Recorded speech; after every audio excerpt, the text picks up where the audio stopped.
اعوذ باللہ من الشیطان الرجیم بسم اللہ الرحمن الرحیم رب اشرح لی صدری ویسر لی امری واحلل عقدۃ من لسانی یفقہوا قولی رب زدنی علما رب زدنی علما رب زدنی علما۔ دو مثالیں جو ہے وہ پچھلی آیات میں ہم لوگوں نے پڑھی تھی، تو اس میں جو دوسری مثال ہے کہ جس میں اللہ تعالیٰ نے کہا کہ جب قریب ہے کہ بجلی جو ہے وہ ان کی بصارت اچک لے، اور وہ جب روشنی ہوتی ہے تو چل پڑتے ہیں اور اندھیرا ہوتا ہے تو رک جاتے ہیں، تو یہ جو ہے ایمان کی کمزوری کی نشانی بھی ہے۔ جب انسان کا ایمان کمزور ہوتا ہے یا وہ پوری طرح سے ایمان کے جو ہے وہ دائرے میں نہیں آیا ہوتا انسان، تو پھر اس کے لیے بعض اوقات کچھ چیزیں بہت مشکل بھی ہو جاتی ہیں۔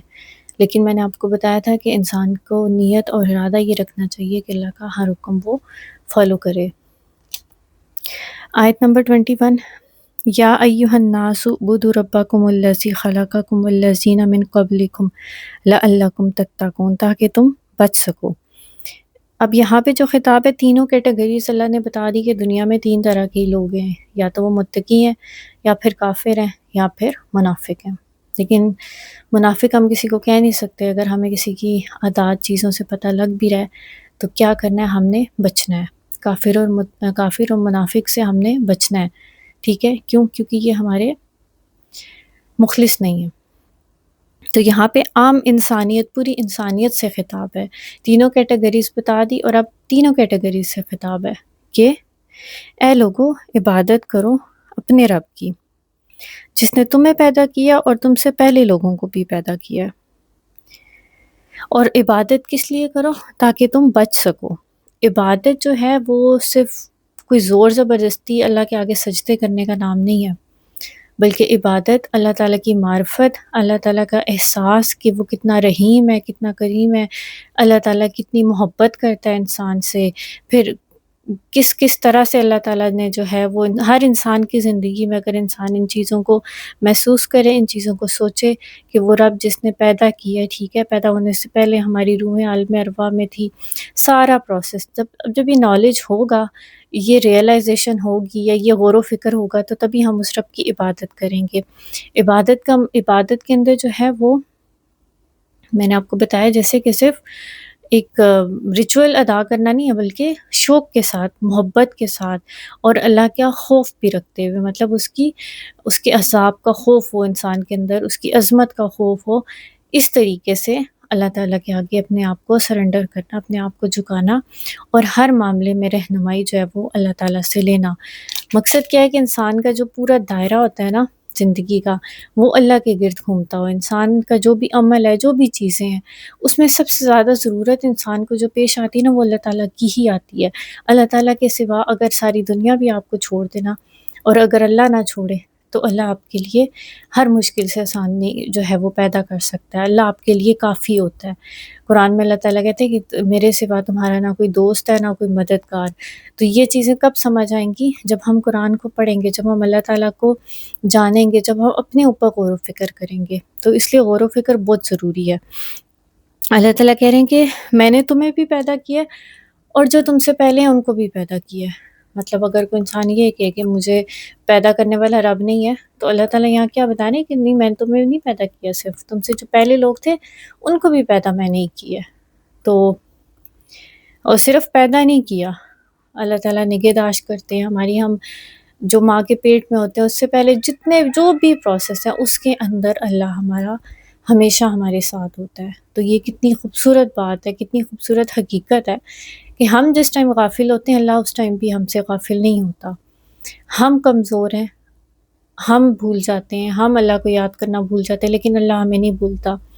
اسی لیے جو حضرت یونس کی دعا ہے مچھلی کے پیٹ میں، لا الہ الا انت سبحانک انی کنت من الظالمین، کہ واقعی میں ہم ہی ظالموں میں سے ہوتے ہیں، ہم ہی ظلم کر رہے ہوتے ہیں، ہم بے وقوف ہوتے ہیں، ہم جاہل ہوتے ہیں، ہم گدھے ہوتے ہیں، ہمیں ہمیں احساس نہیں ہوتا کہ اللہ ہم سے کتنا پیار کرتا ہے۔ اسی وجہ سے پھر ہم کہتے ہیں، نادانی کے اندر ہم یہ شکوے کر رہے ہوتے ہیں کہ اللہ ہماری دعا نہیں سن رہا، اللہ ہمیں ہماری جو ہے وہ مشکل آسان نہیں کر رہا، جبکہ حقیقت کیا ہے کہ کمی کوتاہی ہمارے اندر ہوتی ہے، ہمارے ایمان میں کمی ہوتی ہے۔ لعلکم تتقون، تاکہ تم بچ سکو۔ اب بچنا کس سے ہے؟ جو سب سے مین چیز ہے وہ عذاب ہے۔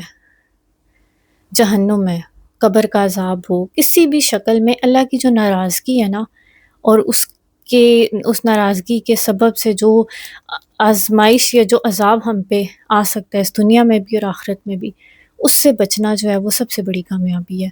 تو اس کے لیے کوشش کرنی ہے، اس کے لیے اللہ تعالیٰ کے آگے جھکنا ہے، اس کے لیے اس کے عذاب سے بچنے کے لیے، اس جہنم سے بچنے کے لیے اللہ کی عبادت کرنی ہے۔ پھر آگے اللہ تعالیٰ اپنی کچھ نشانیاں بتا رہے ہیں۔ الذی جعل لکم الارض فراشا، وہ اللہ ہے جس نے تمہارے لیے بنایا ہے زمین کو فرش، والسماء بناء، چھت، آسمان کو چھت بنایا، زمین کو فرش بنایا۔ زمین بالکل سموتھ ہے، حالانکہ یہ ریوالو کر رہی ہے، لیکن اتنا اس کی جو ہے وہ حرکت ہے کہ ہم اس کے اوپر ہمیں محسوس نہیں ہوتی ہے، ہم اپنی جو زندگی ہے وہ اپنا چلنا پھرنا، اپنا فرنیچر، ہر چیز ہم نے زمین کے اوپر رکھا ہوا ہے نا، اور ہم اپنے زندگی گزارے ہیں۔ اگر یہ زمین تھوڑی سی بھی موو کرتی ہوتی، ہلکی سی بھی، سلائٹ سی بھی، تو کیا ہم اس پہ رہ سکتے؟ نہیں رہ سکتے۔ تو یہ اللہ تعالیٰ کا کرم ہے۔ اور پھر آسمان کو چھت بنایا، چھت بھی ایسا کہ جس میں کوئی پلر نہیں ہے، آسمان کو یوں ہی کھڑا کیا ہوا ہے اللہ تعالیٰ نے، کوئی پلر نہیں ہے، پلرز کے بغیر کھڑا کیا تو کوئی کر سکتا ہے ایسا؟ یہ صرف اللہ کی ذات ہے جو کر سکتی ہے۔ وَأَنزَلَ مِنَ السَّمَاءِ مَاءً، پھر اس نے کیا نازل کیا آسمان سے پانی، فَأَخْرَجَ بِهِ مِنَ الثَّمَرَاتِ رِزْقًا لَكُمْ، پھر اس نے نکالے اس کے ساتھ پھلوں میں سے، ٹھیک ہے، ثمرات پھلوں میں سے چیزیں، یا جو بھی چیز جو زمین سے اگتی ہے، اور یہ کیا ہے؟ رزق لکم، تمہارے لیے رزق ہے۔ فَلَا تَجْعَلُوا لِلَّهِ أَنْدَادًا وَأَنْتُمْ تَعْلَمُونَ، اور تم جانتے ہو، نہ تم بناؤ اللہ کے لیے کوئی انداد، ہوتا ہے کوئی ہم سفر، کوئی شریک۔ اب جب انسان کو یہ بات سمجھ آ جائے کہ سب کچھ اس کی زندگی، اس کی موت، اس کا جو بھی کرتا دھرتا ہے وہ صرف اللہ کی ذات ہے، اگر کوئی فائدہ مل سکتا ہے تو اللہ سے، کوئی نفع نقصان ہو سکتا ہے تو اللہ ہی، مطلب ہر چیز کے پیچھے اللہ ہے، تو پھر کیسے پاسبل ہے کہ کوئی انسان اس اللہ کے مقابلے پہ لا کے کسی کو کھڑا کر دے؟ صرف کم عقلی ناسمجھی ہوتی ہے جب انسان کسی انسان کو جو ہے وہ اس مقام تک لے جاتا ہے کہ پھر شاید وہ اس کو اللہ کے مقابل کھڑا کر دیتا ہے۔ تو اس چیز سے اللہ تعالیٰ نے روکا۔ اللہ تعالیٰ کہہ رہے ہیں کہ دیکھو اتنا کچھ جو ہے وہ میں نے تمہارے لیے بنایا ہے، تو بس تم ایک چیز سے باز آ جاؤ، تم شرک سے باز آ جاؤ، کیونکہ تمہیں سمجھ آ گئی ہے، تم جانتے ہو، وَأَنْتُمْ تَعْلَمُونَ، کیونکہ تم جانتے ہو، تمہارے نفس، تمہارا اندر یہ گواہی دیتا ہے کہ یہ سب بنانے والا صرف اللہ ہے۔ وَإِن كُنتُمْ فِي رَيْبٍ مِّمَّا نَزَّلْنَا عَلَىٰ عَبْدِنَا، اگر تم ہو کسی شک میں جو نازل کیا میں نے اپنے بندے پر، مطلب کہ قرآن کے حوالے سے اگر تمہیں کوئی شک ہے، فَأْتُوا بِسُورَةٍ مِّن مِّثْلِهِ، تو لے آؤ کوئی صورت اس کے جیسی۔ مطلب کہ تمہیں اگر قرآن کے بارے میں شک ہے، یہ قرآن جو ہے وہ اللہ کا نازل کرتا نہیں ہے، تو پھر ایک صورت بنا لو اس کے جیسی۔ وَادْعُوا شُهَدَاءَكُم مِّن دُونِ اللَّهِ، اور بلا لو اپنے گواہوں کو بھی یا مددگار کو اللہ کے سوا، ان کنتم صادقین، اگر ہو تم سچے، مطلب اگر تم اپنی بات میں سچے ہو، جو تم کہہ رہے ہو کہ یہ قرآن جو ہے وہ اللہ کا کلام نہیں ہے، حضور صلی اللہ علیہ وسلم نے نعوذ باللہ خود سے گھڑ لی ہے، تو پھر تم اس جیسی ایک صورت بنا کے لے آؤ، ٹھیک ہے۔ تو یہ چیلنج تھا اس ٹائم کے جو منافقین تھے، جو بھی کفار تھے، ان کو، کہ جو نہیں مانتے تھے نا، تو ان کو اللہ تعالیٰ نے یہ چیلنج دیا کہ ٹھیک ہے، اگر تمہیں لگتا ہے کہ یہ نہیں ہے ایسا، تو پھر تم اس جیسی ایک صورت بنا لو، اگر تم اتنے ہی سچے ہو اپنی بات میں تو۔ لیکن اللہ کے سوا جس کو بھی تم نے مددگار بنانا ہے تو بنا لو، تو اصل مددگار تو اللہ ہے۔ اگر اللہ انسان کو چھوڑ دے تو کوئی بھی آپ کا مددگار نہیں ہوتا۔ پھر اللہ ساتھ ہی کیا کہہ رہے ہیں اگلی آیت میں، فَإِن لَمْ تَفْعَلُوا وَلَن تَفْعَلُوا، بس اگر نہ تم کر سکو اور ہرگز نہیں تم کر سکو گے۔ اللہ نے ساتھ ہی بتا دیا، اللہ نے ہمیں پیدا کیا، کہ اللہ نہیں جانتا ہماری لمٹس کیا ہیں؟ ہم انسان جو ہے وہ بے وقوفانہ حرکتیں کرتے ہیں، یا ہم سمجھتے ہیں کہ شاید ہم بہت ہی کوئی اوپر کی چیز ہے، ہاں ہم اشرف المخلوقات ہیں، لیکن ہمارا جو اختیار ہے وہ اگر ہم غلط استعمال کریں تو پھر ہم جانوروں سے بھی بدتر ہو جاتے ہیں۔ تو اللہ تعالیٰ کیا کہہ رہے ہیں کہ ہرگز نہیں کر سکو گے۔ فَاتَّقُوا النَّارَ الَّتِي، تو بچو یا ڈرو اس آگ سے، وَقُودُهَا النَّاسُ وَالْحِجَارَةُ، کہ جس کا ایندھن جو ہے وہ لوگ اور پتھر ہوں گے۔ اعدت للکافرین، اور تیار کی گئی ہے کافروں کے لیے، حق کا انکار کرنے کے لیے۔ اچھا، اللہ تعالیٰ نے یہاں پہ یہ نہیں کہا اعدت للمنافقین، کافرین بولا ہے کہ منافق بھی اگر پلٹ آتا ہے تو اللہ تعالیٰ اس کو بھی معاف کر دیتے ہیں۔ اگر کسی کے اندر منافقانہ روش ہے تو وہ اپنے آپ کو ٹھیک کر سکتے، اسی طرح کافر بھی ٹھیک کر سکتے اپنے آپ کو اگر کرنا چاہیں تو، اللہ تعالیٰ جس کو بھی ہدایت دے۔ لیکن ایٹ دی اینڈ منافق اور کافر کا انجام برا ہوگا کہ جس کا خاتمہ ہی جو ہے وہ اسی منافقت میں، اسی کافرانہ روش پہ ہوگا۔ تو ایسی آگ کہ جس کا ایندھن، مطلب کہ اس کا جو فیول، جو اس کو بھڑکانے کی چیزیں ہوں گی، وہ لوگ ہوں گے اور پتھر ہوں گے۔ لوگ کون سے؟ جنہوں نے اللہ کا انکار کیا، اللہ کو نہیں مانا، شرک کیا۔ اور وہ پتھر کون سی؟ وہ مورتیاں، وہ بت جو وہ پوجتے تھے اس ٹائم پہ لوگ۔ پھر ساتھ ہی اللہ تعالیٰ اگلی آیت میں کیا کہہ رہے ہیں؟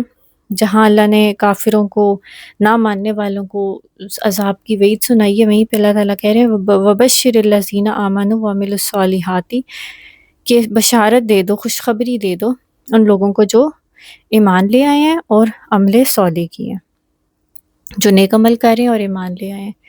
اب یہ کافر بھی ہو سکتا ہے، منافق بھی ہو سکتا ہے۔ اگر انسان اپنے آپ کو پلٹ لے، اپنے آپ کو بدل لے، تو اللہ تعالیٰ کے لیے اللہ تعالیٰ کے پاس کیا تیار ہے؟ خوشخبریاں تیار ہیں اس کے لیے، کہ اس کے لیے کیا ہے ان خوشخبریوں کے اندر؟ ان لہم جنات تجری من تحتها الانہار، کہ اس کے نیچے سے باغ ہے ایسے کہ جن کے نیچے نہریں بہ رہی ہیں، کلما رزقوا منہا من ثمرۃ رزقا، کہ جب کبھی بھی وہ رزق دیے جائیں گے اس میں سے، جو بھی پھل جنت میں ہمیں ملیں گے، تو وہ کیا کہیں گے؟ قالوا ھذا الذی رزقنا من قبل، کہ یہ تو وہ رزق ہے جو ہم دیے گے اس سے پہلے۔ مطلب دنیا کے جو پھل ہیں، دنیا کے جو پھل ہیں، ان سے ملتے جلتے پھل جنت میں ہمیں ملیں گے، لیکن وَأُتُوا بِهِ مُتَشَابِهًا، اور اس سے ملتے جلتے، لیکن کیا ہوگا کہ ان کا ذائقہ جو ہے وہ ڈیفرنٹ ہوگا۔ اور کیا ہوگا؟ رزق ہوگا، کھانے کی چیزیں، وَلَهُمْ فِيهَا أَزْوَاجٌ مُطَهَّرَةٌ، اور وہاں جوڑے ہوں گے پاکیزہ، وَهُمْ فِيهَا خَالِدُونَ، اور وہ اس میں ہمیشہ رہیں گے۔ اس میں جو سب سے خوبصورت چیز ہے، جو اٹریکٹیو ہے، جو ہماری اٹریکشن کا سبب بنتی ہے کسی بھی انسان کے لیے، کہ وہ ہمیشہ کوئی بھی نعمت ہو، اگر وہ ہمیں ٹمپریری ملے تو پھر ہمیں اس کی اتنی لذت نہیں ملتی جتنا اگر ہمیں یہ چیز پتہ چل جائے کہ اب یہ جو نعمت ہے نا، یہ ہمیشہ ہمارے پاس رہے گی۔ تو دنیا کے اندر تو ان چیزوں کے کھونے کا ڈر ہوتا ہے انسان کو، اور دنیا کی نعمتیں جو ہے وہ جنت کے مقابلے میں بہت تھوڑی ہیں، بلکہ ظاہر ہے کہ یہاں پہ جو کچھ بھی ہے وہ تو ختم ہو جانا نا ایک دن، یہ سب امتحان کے لیے اللہ تعالیٰ نے دیے ہیں۔ لیکن اسٹل اگر دنیا کے اندر بھی کوئی انسان اپنی نعمتوں کو اچھا یوز کرتا ہے، اللہ تعالیٰ کے رستے کے اندر استعمال کر رہا ہے، تو وہ نعمت بھی اس کے لیے ریوارڈ ہے۔ تو جنت میں جو ہے جو کچھ بھی ہوگا وہ ہمیشہ کا ہے۔ تو اس لیے اللہ تعالیٰ بار بار ہمیں قرآن میں یہ چیز سمجھانے کی کوشش کریں کہ اپنی زندگی کو بدلو، اللہ کی عبادت کی طرف آ جاؤ، برے کام چھوڑ دو، ہدایت کی طرف آ جاؤ، تو تمہارے مزے ہی مزے، آسان الفاظ میں کہوں تو تمہارے لیے نجات ہی نجات ہے، اور خوشیوں بھری زندگی جو ہے وہ تمہارا انتظار کری ہے۔ تو یہ جو دنیا ہے یہ بہت چھوٹی ہے، یہ بہت چھوٹی، بہت مختصر ہے، اس لیے اگر یہاں پہ کوئی آزمائش آتی ہے تو اس کو صبر سے گزار لو۔